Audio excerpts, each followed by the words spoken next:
What if I told you the biggest thing that's holding you back in most areas of your life is something you can't even see? And I'm not going to waste your time on this. It's blind spots. We all have them. Blind spots are these mental, invisible roadblocks that keep us making the same decisions, stuck in our old ways, and making the same mistakes. And in this video, I'm going to show you the most common blind spots that we have as business leaders, entrepreneurs, and professionals. And more importantly, I'm going to show you how to break free from those old habits.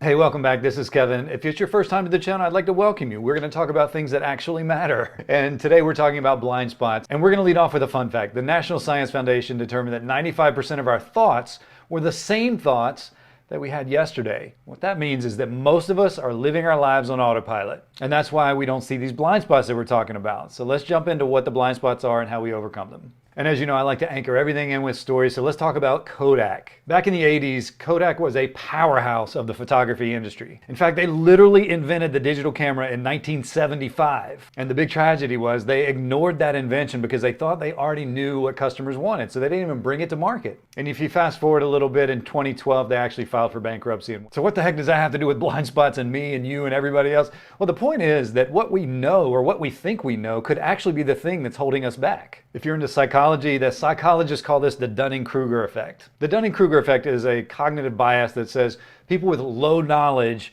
overestimate their expertise, and people that are experts doubt themselves. And anytime we talk about the Dunning-Kruger Effect, I'm always reminded of a quote from my mentor and boss, Mr. Tony Robbins. And he says, "The only true limit to your impact is your imagination and your commitment." And in this case, Kodak did not have a commitment to learning anything new or bringing anything new to market or thinking maybe their customers are evolving in any way. They thought they already knew what the market wanted, and they stuck to what they've always done, and ultimately it ended up putting them out of business. Had they applied a little bit of imagination and a little bit of commitment, a little bit of future casting, they would have seen that the photography industry was going somewhere completely different. But as I've said before, the problem is not the lack of information, it's the lack of application. It's the lack of execution. We can get knowledge everywhere. Knowing things is not the problem. It's actually applying it that's the problem. So what do we do about that? If we think we have enough knowledge or we're experts or we've been in the business for 20 plus years or whatever the case may be, what do we do about the Dunning-Kruger effect and how it may be showing up as one of our blind spots? The first thing you can do is stay curious. I like curiosity. Curiosity is something that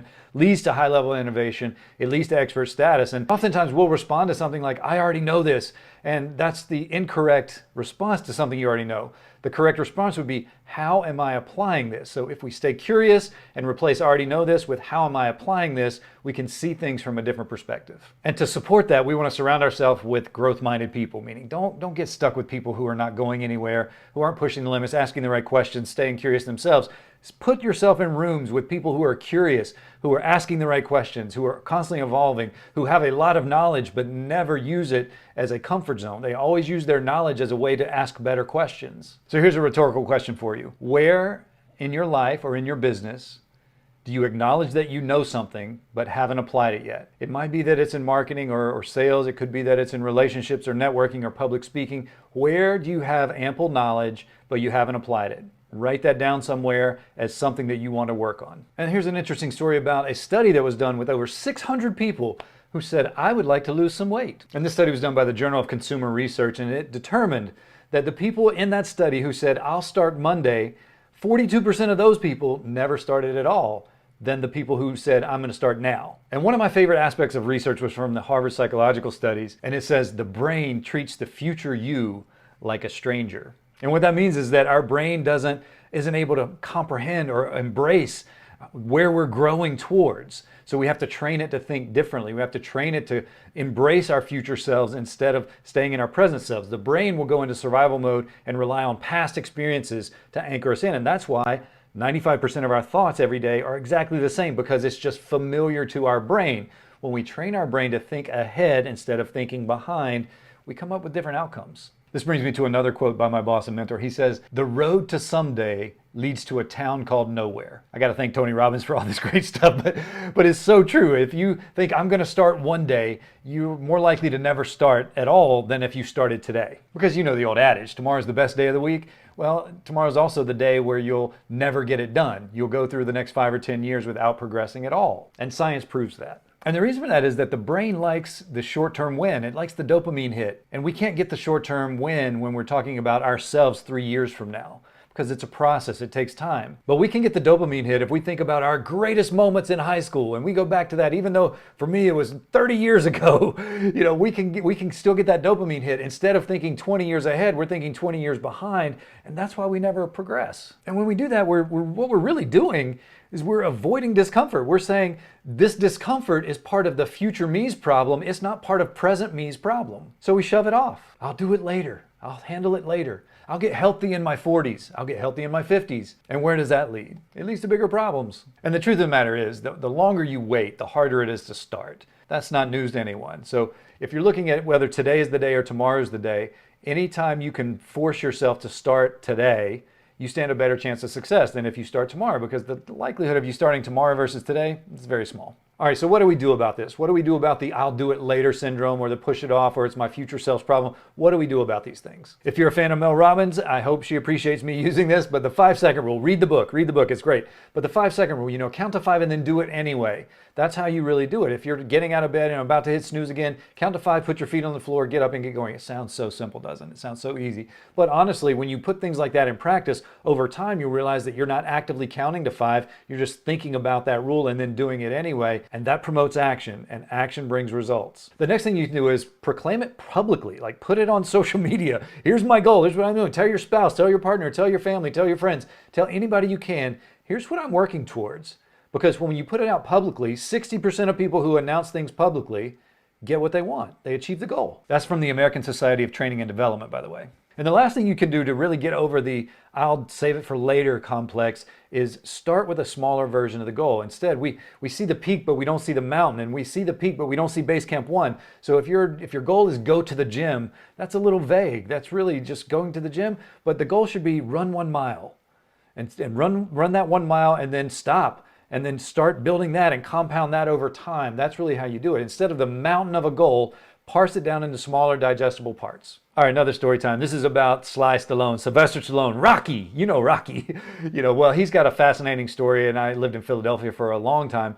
And so I wanted to share this story because I think it really anchors in this point. So when he made Rocky, he actually wrote the movie Rocky, and he was rejected over 1,500 times. And everyone was telling him he talked really funny. Hollywood would never accept him. He wasn't a great actor. He was told everything you can imagine, 1,500 rejections. But he wasn't willing to sell his movie unless he could be in it, because he knew that if he was going to be in it, that would start his whole career in acting. And I got to say, from what I hear on the street, he was offered a lot of money just for the script, and he turned it all down because they weren't going to let him be in the movie. And finally, he found someone who was going to buy the script, let him in the movie, pay him as an actor, and what that did is that persistence, that started an Oscar-winning franchise. The reason that story is important because our real fear is not failure. Our real fear is rejection. A UCLA study says that rejection triggers the same response in the brain as physical pain. And so what do you think we do? Yeah, we build protective mechanisms so that we don't feel rejection. If you touch a hot stove, it burns your hand, you take your hand off, you don't touch the stove anymore. So if we present something and it gets rejected, the brain does the exact same thing as it does when we touch the stove. And so what do? We hide, we don't present anymore, we don't ask people anymore, we don't do this thing anymore that brought us the rejection, so we don't get the result we wanted. And when we do that, that brings on things like imposter syndrome. Imposter syndrome is 100% real. The American Psychological Association determined that 70% of people who claim to be successful and who society determines are successful, they feel like frauds. Why is that? That's amazing. Why is that? Why do successful people feel like frauds? And it's because of the fear of rejection. Because they're not living to their potential, they're not performing at their highest and best, they're doing what's comfortable and what they've found success in the past, just like Kodak did, and they're frightened, they're scared to death that it's going to make them extinct. And so they feel like a fraud because they're not growing. So what do we do about this? How do we take our brain from this fear of rejection and having the same response as physical pain? How do we solve that? And one, we have to reframe the way that we think about rejection. And we have to view a no as a not yet. And I know that sounds cliche and a little woo-woo, maybe a little basic for some people, but when you start reframing things, you start to think differently. And as my boss and mentor says,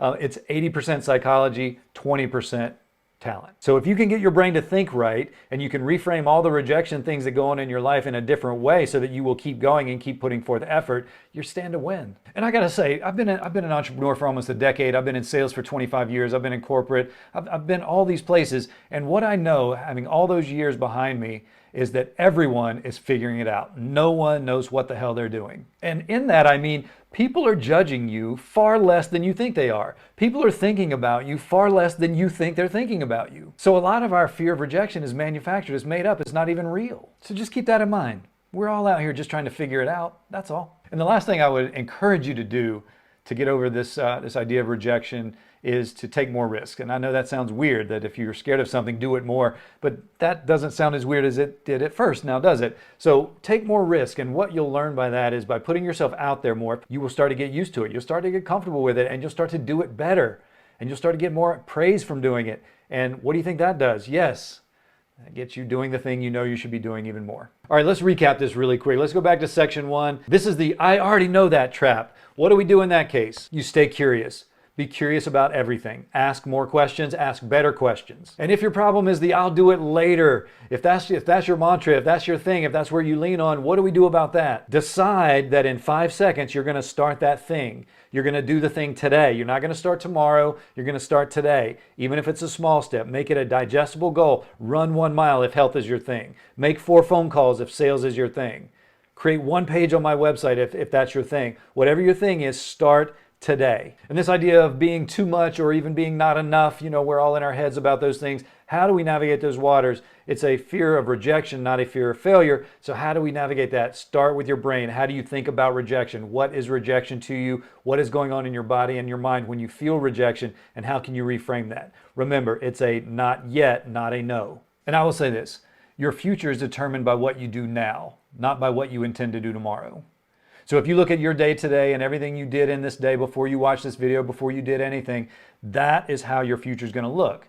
Your future is not on a spreadsheet. Your future is not planned. It's not futurecast. It's not on your vision board. That's not your future. Your future lies in the actions that you did today. So every day you wake up and you've got a chance to craft a new future. But procrastination and waiting does not craft a new future. So the big challenge for you is to start now. And that thing you want to do and that thing you're working on, start now, start today. Pause this video, stop this video, end this video, I don't care. Start right now, because that's the only way to really get it done. Hey, thanks for being here. If this video was helpful for you, consider subscribing to my channel and give me a like. Give me some encouragement. I need it sometimes, because that is my work that I'm working through. So I would really appreciate that. And always share this video. If you find it beneficial for you, it would be beneficial for someone else, feel free to share it. My name is Kevin. As always, I'll see you next time.